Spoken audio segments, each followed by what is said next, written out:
नमस्कार दोस्तों, स्वागत है आपका हमारे प्लेटफॉर्म द लाशियम पर।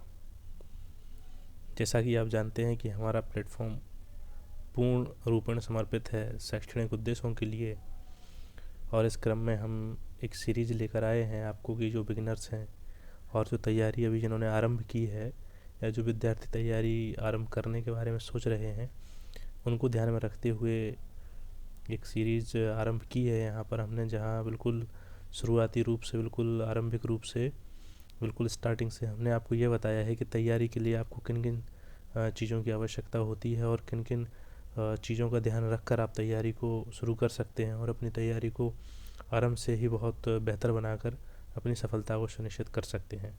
तो इससे पहले हमने जो वीडियो बनाए थे आपके लिए, जो लेक्चर लेके आए थे हम, उसमें हमने बात की थी कि कैसे आप पिछले सालों के प्रश्न पत्रों और सिलेबस को आप देख सकते हैं, उनके आधार पर तैयारी आरंभ कर सकते हैं।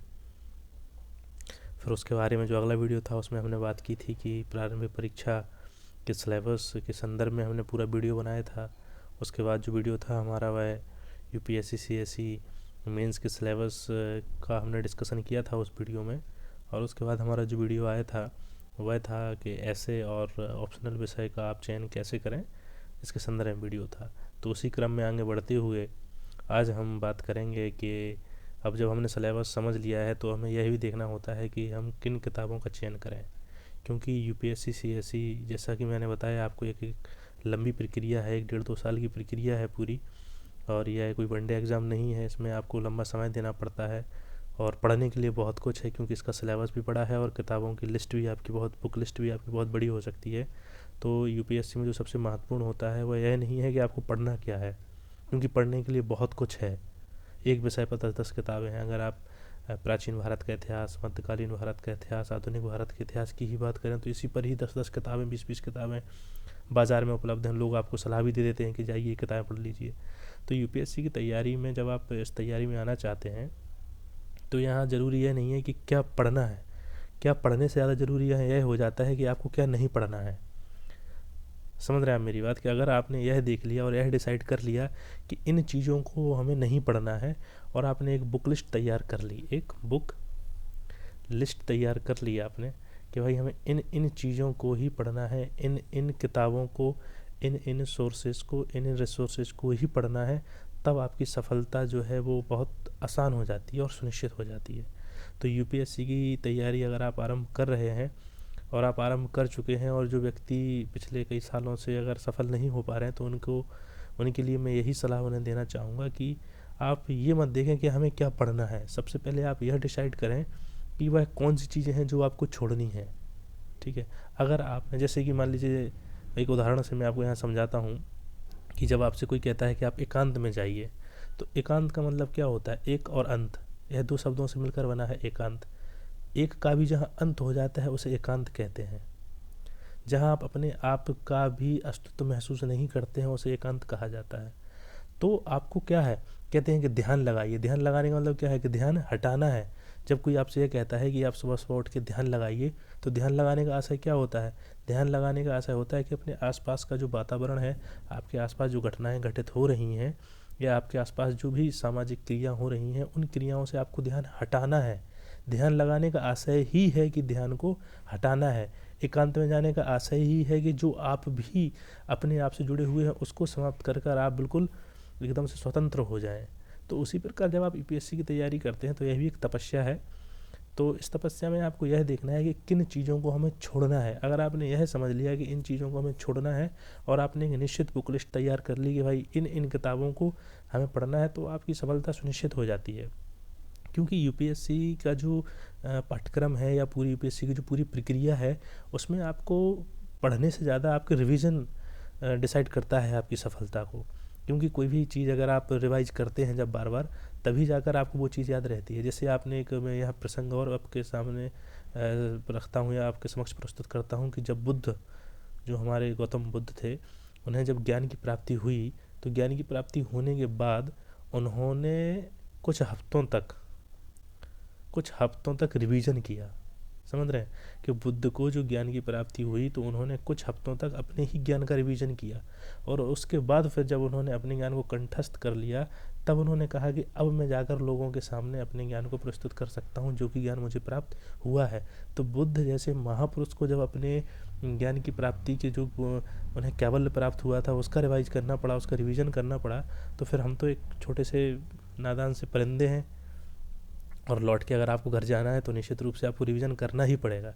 तो यूपी यहाँ 2 बातें मैं अभी आपको बता चुका हूँ। पहली बात वह है कि आप ये डिसाइड करें, एक बुक लिस्ट तैयार करें और यहाँ वहाँ भटकने को छोड़ दें। अगर आपने एक बुक लिस्ट बना ली है, और वो बुक लिस्ट मैं आपको बता दूंगा कि क्या है वो बुक लिस्ट, उसी बुक लिस्ट को आपको दृढ़ता के साथ फॉलो करना है, यहाँ वहाँ नहीं भटकना है। फिर कि आप इस सीनियर के पास गए, आपने यूट्यूब पर ये वीडियो देख लिया, या आपने उस टीचर से मिले तो उन्होंने जो कह दिया तो एक ही विषय की आप अलग अलग किताबें पढ़ रहे हैं। आपको एक बुक लिस्ट तैयार करनी है, जो मैं आपको यहाँ बता दूंगा। एक बुक लिस्ट तैयार करनी है, उसको ही पढ़ना है। और दूसरी बिंदु मैंने आपको यह बताया कि आपको क्या करना है, लगातार रिवीजन करना है। आपको एक ऐसा ऐसी समय सारणी तैयार करनी है जिसमें आप एक ही बुक लिस्ट जो बनाई है उसका लगातार निरंतर अभ्यास करते रहें, उसका निरंतर रिवीजन करते रहें। तो यहाँ 2 चीज़ें आई, एक तो बुक लिस्ट क्या होनी चाहिए आपकी, और दूसरा है कि आपको क्या करना है, आपको रिवीजन भी करना है। ठीक है, तो यहाँ बुक लिस्ट पर इतना फोकस क्यों दिया जा रहा है। आप ये भी देखते हैं कि जब कोई जो टॉपर होते हैं जब वो भी आपसे बात करते हैं तो वो बताते हैं कि मैंने इस बुक लिस्ट को फॉलो किया है। जब आप एक निश्चित बुक लिस्ट अपने सामने रख लेते हैं कि हमें इन्हीं किताबों को पढ़ना है, तो इसका ये मतलब हो जाता है कि आपने यह डिसाइड कर लिया है कि मुझे और चीज़ों को छोड़ देना है। जैसा कि मैंने बताया था कि एकांत का आशय क्या होता है या ध्यान लगाने का आशय क्या होता है, तो उसी प्रकार जब आपने एक बुक लिस्ट तैयार कर ली तो उसका आशय हो गया कि आप अन्य किताबों को छोड़ रहे हैं और इन्हीं किताबों पर फोकस कर रहे हैं। तो आइए इस वीडियो में मैं आपके समक्ष जो है कि यूपीएससी सीएसई प्रारंभिक परीक्षा साथ ही मुख्य परीक्षा के लिए आप किन किन किताबों को पढ़ें उनकी एक बुक लिस्ट साझा करता हूं। तो आज का हमारा जो पूरा वीडियो है वह है कि बुक लिस्ट क्या हो आपकी, वो भी किसके लिए, यूपी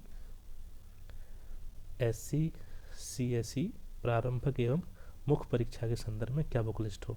तो एक लिस्ट यहाँ मैं आपके समक्ष रखता हूँ। पहले हम प्रारंभिक परीक्षा को समझने का प्रयास करेंगे कि जो यूपीएससी की प्रीलिम्स एग्ज़ाम होता है उनमें किन किताबों का चयन आप करें जिससे कि आपकी सफलता सुनिश्चित हो और आप अपनी सफलता को आसानी से प्राप्त कर सकें।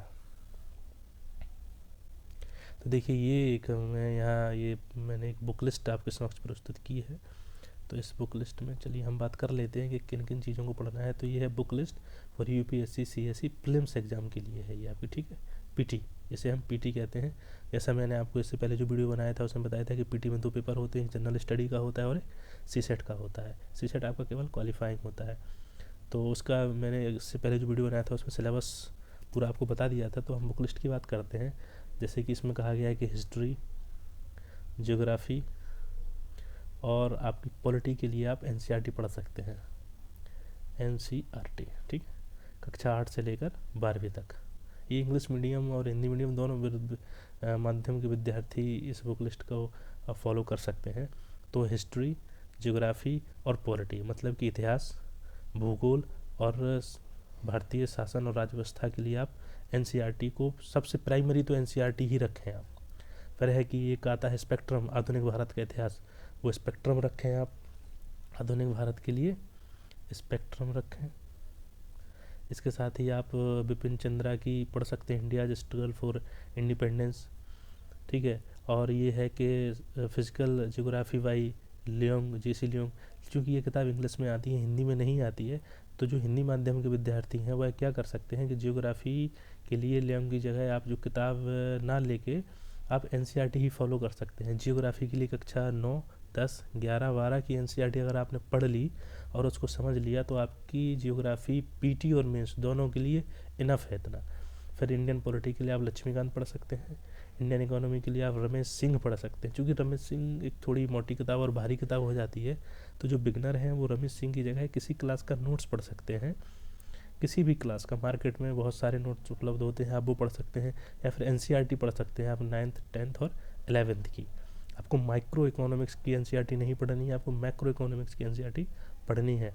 फिर इसके अलावा आप जियोग्राफी में जब आप एटलस पे जाते हैं तो ऑक्सफोर्ड का एटलस ले लीजिए, और इंटरनेशनल रिलेशन के लिए आप एनसीईआरटी पढ़िए 11 और 12 की, और इंडियन कल्चर के लिए स्पेक्ट्रम पढ़ सकते हैं आप, नितिन सिंघानिया भी पढ़ सकते हैं, ठीक है, नितिन सिंघानिया।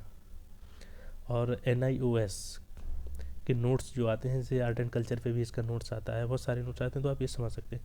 तो ये जो बुक लिस्ट हुई आपकी प्रारंभिक परीक्षा की बुक लिस्ट हुई है, आप तो इस बुक लिस्ट को फॉलो कर सकते हो। जैसा यहाँ मैंने सीसेट के लिए दिया है, तो ये सीसेट के लिए भी आप इसको फॉलो कर सकते हैं। और यहाँ जैसे कि आप करंट अफेयर्स तैयार करना है आपको, जैसे द हिंदू है, योजना मैगजीन है, कुरुक्षेत्र मैगजीन है। और इसके अलावा मैं यहाँ एक सजेस्ट करूँगा आपको कि जो हिंदी माध्यम के विद्यार्थी हैं वो विजन IAS की जो मंथली मैगजीन आती है, उसका जो 365 आता है, उसे आप फॉलो कर सकते हैं। वो बहुत ही बेहतरीन मैगजीन होती है, उसको फॉलो करने से आपकी तैयारी हो सकती है।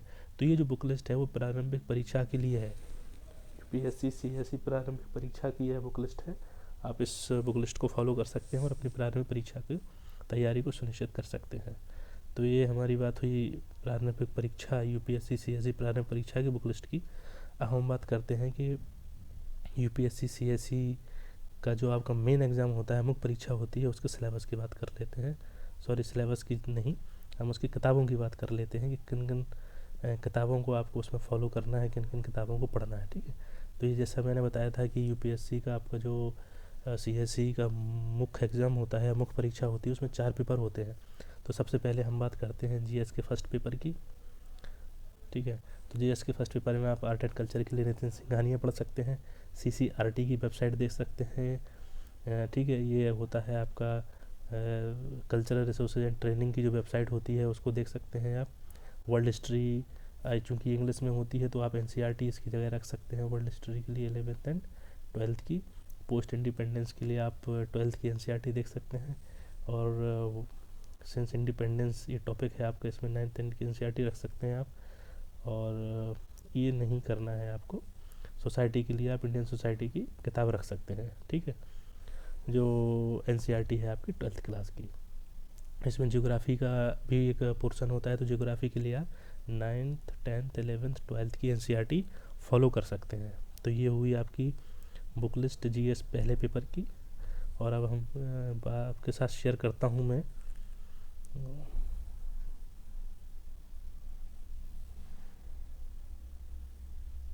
एक मिनट रुकिए।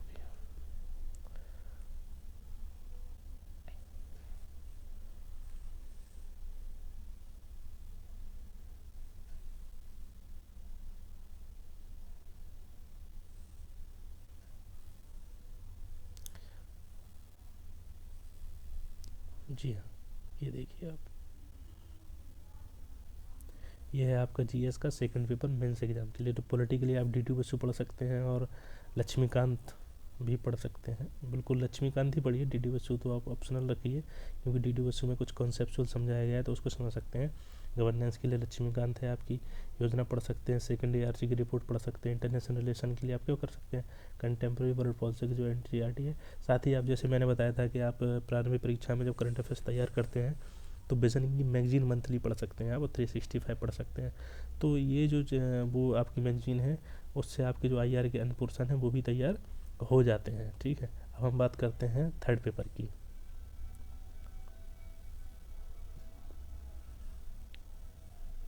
यह है आपका GS का, यह है आपके GS का थर्ड पेपर, मेंस GS का थर्ड पेपर, ठीक है। इसको समझ लेते हैं थोड़ा सा। ये थर्ड पेपर है GS का। इसमें आपका वही मैंने बताया था, जैसे कि साइंस एंड टेक्नोलॉजी आती है, इकोनॉमी होती है, आपका इंटरनल सिक्योरिटी होती है, डिजास्टर मैनेजमेंट है। तो आप साइंस के लिए जो है कि साइंस रिपोर्टर एक मैगजीन आती है, उसको पढ़ सकते हैं। और जैसे चूंकि ये इंग्लिश में आती है, अब हिंदी वाले विद्यार्थियों के लिए समस्या रहती है कि भाई कहाँ से कंटेंट लें साइंस के एंड टेक्नोलॉजी के लिए। तो जैसे मैंने बताया कि जब आप विजन की जो मैगजीन है मंथली फॉलो करते हैं, तो उसमें साइंस एंड टेक्नोलॉजी की जो भी रिसेंटली डेवलपमेंट होते हैं वो उसको भी कवर करते जाते हैं। तो उस मैगजीन से आप जो 365 है उसका, या जो मंथली मैगजीन है, उससे आप साइंस एंड टेक्नोलॉजी के अलग से नोट्स निकाल सकते हैं अपने खुद के, ठीक है। न्यूज़ में जो इश्यूज़ रह रहे हैं वो आप मैगजीन से निकाल सकते हैं। ये आप उसी मैगजीन से ये भी कवर हो जाएगा आपका। डिजास्टर के लिए इग्नू नोट्स ये बेस्ट है। इंटरनल सिक्योरिटी के अशोक कुमार पढ़ सकते हैं आप। तो ये आपका हुआ GS थर्ड पेपर की बात। और GS का थर्ड पेपर जो होता है वो बेसिकली आपका करंट अफेयर्स ओरिएंटेड होता है। ठीक है। तो करंट अफेयर्स ओरिएंटेड के लिए क्या करना है आपको, जो आप करंट अफेयर्स के लिए मंथली मैगजीन फॉलो कर रहे हैं, उसी मैगजीन से आपके ये चैप्टर भी कवर हो सकते हैं। आप मेंस का जो है सिलेबस देख के आप उस चैप्टर पे अपने नोट्स तैयार कर सकते हैं। तो ये आप करंट अफेयर्स से उसको फॉलो करके और उसको तैयार कर सकते हैं। अब बात करते हैं जीएस के चौथे पेपर की।